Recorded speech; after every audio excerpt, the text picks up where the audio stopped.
Hi everyone, welcome back to another episode of Tech World. In today's video, I'm going to guide you through how to add money to Trust Wallet. Keep watching the video till the end and don't forget to subscribe to our channel by hitting that subscribe button. Also press the notification bell icon so that you'll never miss another upcoming updates from us. If you want to add money to your Trust crypto wallet, then tap open a Trust Wallet app first, make sure that you're logged in. And once you are, tap the buy button at the very top of the screen right under your main wallet. Soon after you do that, select the asset that you would like to buy from the list displayed on the screen. There are basically two ways to deposit money to Zash Wallet. Either you need to receive a crypto from someone, or you can start buying right away. Select the asset that you'd like to buy and give it a tap. For example, I'm going to buy some Bitcoin. So let me give a tap on Bitcoin option over here.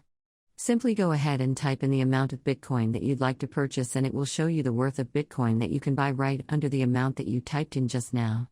Now select a third-party provider right beneath. You can go ahead and choose from Transact, MoonPay, Ramp, and Simplex. Let me tap on transactions. It is showing me the best rate of Bitcoin. Now simply tap the next button at the bottom after you've chosen your third-party provider. On the next page, tap on Buy Now, and that is how you should be able to add money on a Trust Wallet. I hope the tutorial was helpful. If it was, go ahead and give us a thumbs up. Back soon with more tutorial videos like this. Thanks for watching.